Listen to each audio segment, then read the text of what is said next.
ಪರಂ ಶಾಂತಿ Kannada YouTube channel ಪರಂ ಶಾಂತಿ ಬೇಹದ್ ಜ್ಞಾನಕ್ಕೆ ಸ್ವಾಗತ.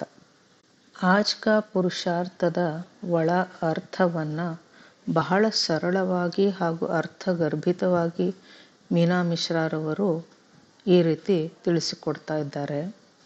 ಬಾಪೂಜಿಯವರು ಹೇಳುತ್ತಾರೆ, ಮಕ್ಕಳೇ, ಸಮಯಕ್ಕೆ ಅನುಗುಣವಾಗಿ ಈಗ ನಾವೆಲ್ಲ ಅಂದರೆ ನಮ್ಮ ಮಕ್ಕಳೆಲ್ಲರ ಸ್ಥಿತಿಯು ಒಂದೇ ಸಮಾನವಾಗಿರಬೇಕು. ಎಲ್ಲ ಮಕ್ಕಳ ಸ್ಥಿತಿ ಒಂದೇ ರೀತಿ ಏಕರಸ ಸ್ಥಿತಿ ಆಗಬೇಕಂತಂದರೆ ಎಲ್ಲರಲ್ಲಿ ವೈರಾಗ್ಯ ಬಂದಾಗ ಮಾತ್ರ ಏಕತೆ ಏಕರಸ ಸ್ಥಿತಿ ಉಂಟಾಗಲಿಕ್ಕೆ ಸಾಧ್ಯವಿದೆ. ಏಕರಸ ಸ್ಥಿತಿ ಅಂತಂದರೆ ಎಲ್ಲ ಮಕ್ಕಳಿಗೂ ಸಹ ನಾವು ನಮ್ಮ ಮನೆಯನ್ನು ಈಗ ಸೇರಿಕೊಳ್ಳಬೇಕು. ನಮ್ಮ ಮನೆ ಅಂದರೆ ಯಾವುದು? ನಮ್ಮ ಮನೆ ಅಂದರೆ ಪರಂಧಾಮವೇ ನಮ್ಮ ಮನೆ. ಆ ಮನೆಯನ್ನು ನಾನು ಆದಷ್ಟು ಬೇಗ ಹೋಗಿ ಸೇರಬೇಕು ಎನ್ನುವಂತಹ ಭಾವ ಎಲ್ಲ ಮಕ್ಕಳಲ್ಲಿಯೂ ಇರಬೇಕು. ನಾವು ಬದುಕುತ್ತಿರುವ ಈ ಜಗತ್ತಿನಲ್ಲಿ ಅನೇಕ ಪ್ರಕಾರದ ಆತ್ಮಗಳಿರ್ತಾರೆ. ಅಂದರೆ ನಮ್ಮ ಸುತ್ತಮುತ್ತಲೂ ಇರುವ ಆತ್ಮರು ಎಲ್ಲರೂ ಒಳ್ಳೆಯವರೇ ಆಗಿರೋದಿಲ್ಲ. ಬಹಳಷ್ಟು ಆತ್ಮರು ಅಪಕಾರಿಗಳೇ ಆಗಿರುತ್ತಾರೆ. ಅಪಕಾರಿ ಅಂದರೆ ಉಪಕಾರದ ವಿರುದ್ಧ ಶಬ್ದ ಅಪಕಾರ ಅಂತಂದರೆ ಕೆಟ್ಟ ಆತ್ಮರೂ ಸಹ ಇರುತ್ತಾರೆ. ಆದರೆ ಎಲ್ಲರ ಬಗ್ಗೆಯೂ ನಾವು ಒಳ್ಳೆಯ ಭಾವನೆಗಳನ್ನೇ ಇಟ್ಟುಕೊಳ್ಳಬೇಕು. ಕಲ್ಯಾಣಕಾರಿ ಭಾವನೆಗಳೇ ಆ ಎಲ್ಲ ಆತ್ಮರ ಪ್ರತಿ ಇರಬೇಕು. ಅಂತಂದರೆ ಏನು ಮಾಡಬೇಕು? ನಾವು ಸದಾ ಪರಮ ಶಾಂತಿಯ ವೈಬ್ರೇಷನನ್ನು ಎಲ್ಲ ಆತ್ಮರಿಗೆ ಕೊಡ್ತಾ ಹೋದಾಗ ಎಲ್ಲರ ಆತ್ಮಕ್ಕೆ ಪರಮ ಶಾಂತಿ ದೊರೆಯುತ್ತದೆ. ಹೀಗೆ ನಾವು ಎಲ್ಲರ ಬಗ್ಗೆ ಕಲ್ಯಾಣವನ್ನೇ ಬಯಸಬೇಕು. ಇದುವೇ ನಾವು ಆ ಆತ್ಮಗಳ ಪ್ರತಿ ತೋರಿಸುವಂತಹ ದಯೆಯಾಗಿದೆ. ಏನೇ ಬಂದರೂ ಸಹ ಎಲ್ಲವನ್ನು ಪರಮಾತ್ಮ ತಂದೆಗೆ ಅರ್ಪಿಸುತ್ತಾ ಮುಂದೆ ಸಾಗಬೇಕು ಹಾಗೂ ಪರಂ ಶಾಂತಿಯ ವೈಬ್ರೇಷನನ್ನೇ ನಾವು ಈ ಜಗತ್ತಿಗೆ ಕೊಡುತ್ತಾ ಹೋಗಬೇಕು.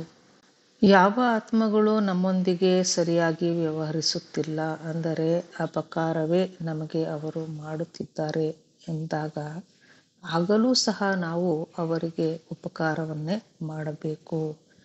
ಆ ಎಲ್ಲ ಆತ್ಮರು ಡ್ರಾಮಾದ ಅನುಸಾರ ಆ ಎಲ್ಲ ಆತ್ಮಗಳ ಪಾತ್ರ ಬಹಳ ನಿಖರವಾಗಿ ನಿರ್ದಿಷ್ಟವಾಗಿ ನಮ್ಮೊಂದಿಗೆ ನಡೆಯುತ್ತಾ ಇದೆ.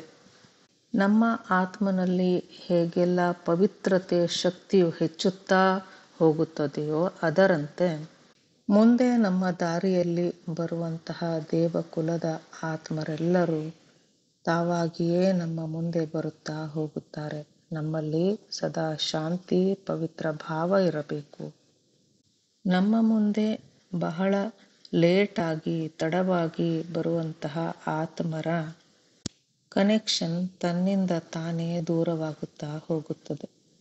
ಅಂದರೆ ಆ ಆತ್ಮರು ತಮ್ಮ ಸ್ವಭಾವ ಸಂಸ್ಕಾರಕ್ಕೆ ಅನುಗುಣವಾಗಿ ಅವರು ತನ್ನಿಂದ ತಾನೇ ನಮ್ಮಿಂದ ದೂರವಾಗುತ್ತಾ ಹೋಗುತ್ತಾರೆ. ಏನೇ ಆಗಲಿ ನಾವು ಎಲ್ಲ ಆತ್ಮರ ಬಗ್ಗೆ ಆ ಆತ್ಮರ ಬಗ್ಗೆಯೂ ಸಹ ನಾವು ಶುಭ ಕಾಮನೆಯನ್ನೇ ಇಟ್ಟುಕೊಳ್ಳಬೇಕು. ಈ ರೀತಿ ನಮ್ಮ ಭಾವನೆ ಆದಾಗ ಆ ಆತ್ಮರಿಗೂ ಸಹ ನಮ್ಮ ಬಗ್ಗೆ ನಮ್ಮ ಭಾವನೆ ಅವರಿಗೆ ಅರಿವಿಗೆ ಬರುತ್ತದೆ. ಈ ಆತ್ಮರು ಸಾಮಾನ್ಯ ಆತ್ಮರಲ್ಲ, ಇವರು ಬಹಳ ಶ್ರೇಷ್ಠ ಆತ್ಮರಾಗಿದ್ದಾರೆ ಎಂಬುದು ಅವರಿಗೆ ತಿಳಿದು ಬರುತ್ತದೆ. ಇದರಿಂದ ಪರಿವರ್ತನೆ ಅನ್ನೋದು ತನ್ನಿಂದ ತಾನೇ ಆಗುತ್ತಾ ಹೋಗ್ತದೆ. ಅಂದರೆ ಹತ್ತಿರವಾಗುವಂತಹ ಆತ್ಮರೆಲ್ಲರೂ ನಮಗೆ ಹತ್ತಿರವಾಗ್ತಾ ಹೋಗ್ತಾರೆ ಹಾಗೂ ನಮ್ಮಿಂದ ದೂರವಿರುವಂತಹ ಆತ್ಮರೆಲ್ಲರೂ ಅಂದರೆ ಸ್ವಭಾವ ಸಂಸ್ಕಾರ ನಮ್ಮಂತೆ ಇರದಂತಹ ವಿರುದ್ಧ ಸಂಸ್ಕಾರವನ್ನು ಹೊಂದಿರುವಂತಹ ಆತ್ಮರು ತನ್ನಿಂದ ತಾನೇ ನಮ್ಮಿಂದ ದೂರವಾಗ್ತಾ ಹೋಗ್ತಾರೆ. ಹೀಗಾಗಿ ನಾವು ಮಕ್ಕಳು ಯಾರ ಬಗ್ಗೆನೂ ಏನನ್ನೂ ಯೋಚನೆ ಮಾಡಬಾರ್ದು ಅಂತ ಬಾಪೂಜಿಯವರು ಹೇಳ್ತಾ ಇದ್ದಾರೆ.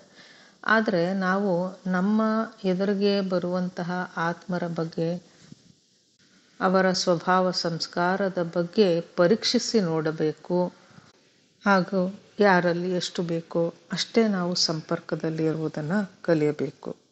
ಅಪಕಾರಿಗಳು ನಮ್ಮ ಸಂಪರ್ಕಕ್ಕೆ ಬಂದಾಗ ನಾವು ತಕ್ಷಣ ಫುಲ್ ಸ್ಟಾಪ್ ಹಾಕಿ ನಾವು ನಮ್ಮ ಸ್ವಸ್ಥಿತಿಗೆ ಬರಬೇಕು. ಆತ್ಮ ಸ್ವರೂಪದ ಸ್ಥಿತಿಯಲ್ಲಿ ನಾವು ಕುಳಿತುಕೊಳ್ಬೇಕು.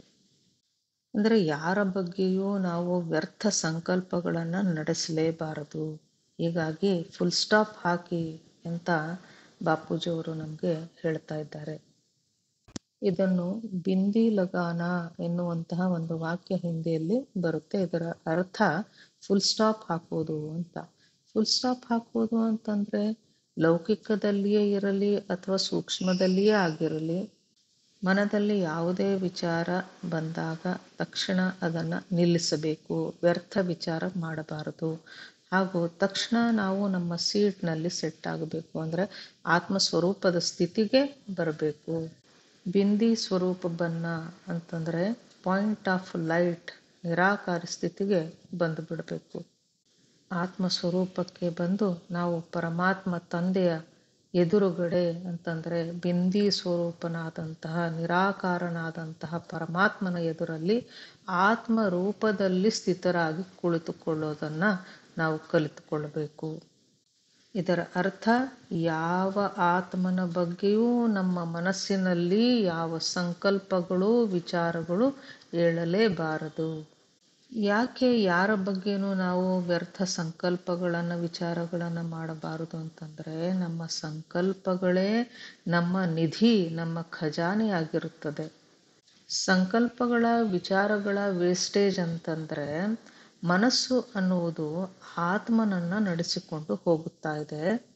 ನಾವೆಲ್ಲ ಈಗಾಗಲೇ ತಿಳಿದಿರೋ ಹಾಗೆ ಈ ಸಂಕಲ್ಪಗಳಿಂದಾಗಿಯೇ ನಾವು ಈ ಒಂದು ಕೆಳಸ್ತರಕ್ಕೆ ಬಂದು ಬಿದ್ದಿದ್ದೇವೆ. ಹಾಗೂ ನಾವು ಈ ಸಂಕಲ್ಪಗಳನ್ನೇ ತಡೆ ಹಿಡಿದು ತಂದೆಯ ಎದುರುಗಡೆ ಕುಳಿತುಕೊಳ್ಳೋದನ್ನು ಕಲಿಯಬೇಕು. ಈ ಸಂಕಲ್ಪಗಳನ್ನು ವ್ಯರ್ಥ ವಿಚಾರಗಳನ್ನು ನಾವು ತಡೆ ಹಿಡಿದಾಗಲೇ ನಾವು ತಂದೆಯ ಸಮಾನರಾಗಲಿಕ್ಕೆ ಸಾಧ್ಯವಿದೆ. ಹಾಗೂ ನಮ್ಮ ಮೇಲೆ ನಮಗೆ ಸದಾ ಗಮನ ಇರಬೇಕು, ಅಂದರೆ ಸಂಕಲ್ಪಗಳು ನಡೆಯಬಾರದು. ಯಾವೆಲ್ಲ ಗಮನ ಇರಬೇಕು? ನಾವು ವಿಶ್ವ ಕಲ್ಯಾಣಕಾರಿ ಆತ್ಮರಾಗಿದ್ದೇವೆ. ನಮ್ಮ ಸಂಬಂಧ ಸಂಪರ್ಕದಲ್ಲಿ ಬರುವಂತಹ ಎಲ್ಲ ಆತ್ಮರಿಗೂ ನಾವು ಕಲ್ಯಾಣವನ್ನೇ ಮಾಡಬೇಕು, ಒಳ್ಳೆಯದನ್ನೇ ಬಯಸಬೇಕು.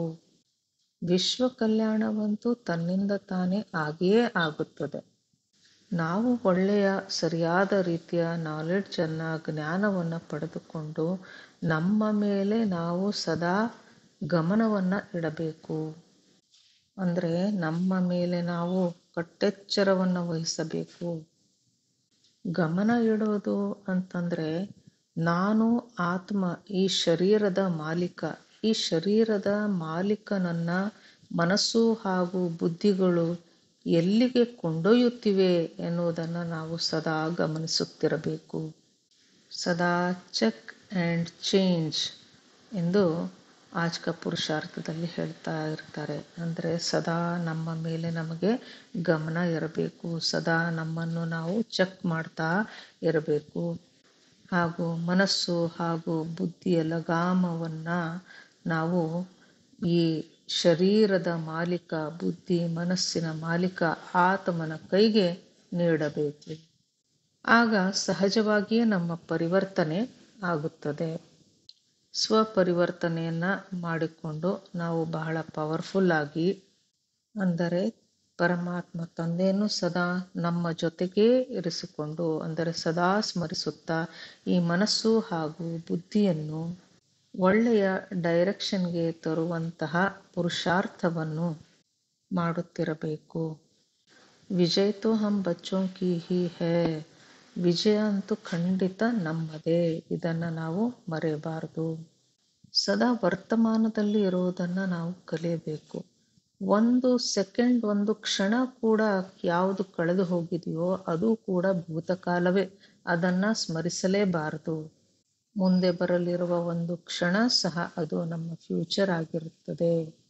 ಹೀಗಾಗಿ ನಾವು ಭೂತ ಹಾಗೂ ಭವಿಷ್ಯತ್, ಈ ಮಧ್ಯದ ಕಾಲ, ವರ್ತಮಾನ ಕಾಲದಲ್ಲಿ ಇರುವುದನ್ನು ಕಲಿಯಬೇಕು.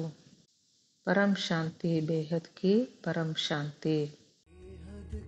परम शांति सोचो, बोलो परम शांति. Join us daily for our morning live meditation, Monday to Saturday, 5:30 to 6:30 a.m. Join us daily for live meditation, 10 p.m. to 11 p.m. on YouTube Live. Subscribe now. Website www.paramshanti.org. Email us anand@paramshanti.org. Like, share, subscribe. Join today. बेहद की परम